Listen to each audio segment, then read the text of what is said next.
Robert Bolognesi. On va passer à la deuxième chronique de ce jour. C'est Mathieu, mais dans quel état, Mathieu? Qu'est-ce qui se passe, Alors, Mathieu? pouvez-vous, s'il vous plaît, parler un tout petit peu moins fort, hein, gardez un peu vos distances et surtout ne touchez pas le matériel technique ni le mobilier. On ne sait jamais ce qui peut arriver. Tout peut arriver. Alors j'ai pris toutes les précautions possibles et imaginables, mais on ne sait jamais, tout est toujours envisageable. Hein. Une catastrophe, un danger, une menace peut survenir, pointer le bout de son nez sans même s'annoncer, sans même que nous l'ayons prévu, identifié, analysé, schématisé et systémisé. Peut-être même que quelqu'un quelque part a oublié de la contrôler et d'en calculer les conséquences. Impossible, me direz-vous. Impossible n'est pas français, et ni même anglais, et encore moins chinois. Hein. Qui se doutait à Wuhan qu'en buvant de la bière mexicaine, on pourrait choper un virus à ARN monocaténaire de sens positif qui ferait plus de dégâts que le SRAS? Hein, qui aurait pu mettre sa main à couper qu'un jour on entendrait jurer le grand Roger Federer sur un court de tennis à cause d'un revers manqué? Qui aurait pu prédire que les femmes quitteraient réellement leur cuisine, leur buanderie, leur tea room ou leur poste de travail généreusement créé pour leur permettre de gagner tout de même un peu d'argent de poche afin de soulager leur adorable mari? Qui aurait pu dire qu'elles quitteraient vraiment le douillet cocon de la servitude pour manifester dans la rue le 14 juin et revendiquer l'égalité et une meilleure considération? Qui? Dites-le-moi, qui? Zarathustra? Nostradamus? Philippe Jeanneret? Robert Bolognesi? Non, personne!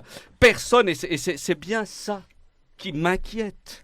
Moi qui croyais jusqu'ici en la science, qui vénérais le génie humain, je mettais ma vie entre les mains des spécialistes, mathématiciens, statisticiens, informaticiens et autres charlatans cartésiens. Moi qui pensais que le risque zéro était une des vertus de ce monde. Surcontrôlé, hyper-policier, vidéo-surveillé, multidisséqué. Voilà que j'apprends hier en lisant Estimer et limiter le risque avalanche dans la collection Florinège que l'on peut limiter les risques mais pas les exclure. Ah, la farce! Ah ouais, le dindon! M'aurait-on menti jusqu'ici? Le siège auto de mes filles serait-il un placebo mentholé pour parents d'enfants uniques? La ligne jaune des pistes cyclables, une coquetterie de voilier? La digue protectrice, une œuvre d'art brut pour génie civil? Les vaccins, ce serait un passe-temps pour médecins de campagne en mal de patients? Après de nombreuses années de thérapie, mon psy avait enfin réussi à stabiliser quelque peu mes états d'angoisse chronique. Nous avions ensemble trouvé la médication adaptée pour soigner par ordre alphabétique mon acmophobie, ma bacillophobie, ma catapédaphobie, ma dysmorphophobie, ma géphirophobie, mon hydrophobie, ma leucocélophobie, ma nosophobie, et j'en passe. Et hier, après m'avoir récupéré en état de panique aiguë aux urgences de Martigny, mon médecin en a conclu que j'étais devenu pantophobique.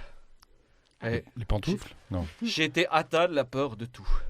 Peur de tout, imaginez-vous si la nouvelle était terrible. Si elle est handicapante, discriminante, non incluante, déstabilisante. Alors c'est la faute à qui tout ça? À la vie? Non. Non, il y a forcément un responsable.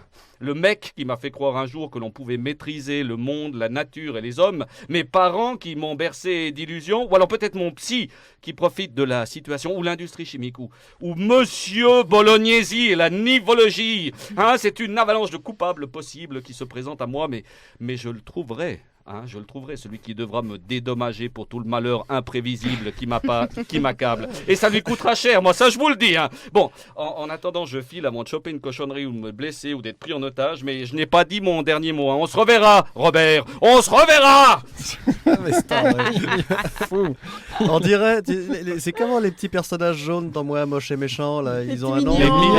C'est un mignon sous acide, un mignon sous acide paranoïaque. Il est mignon et c'était Mathieu Bescrovelti.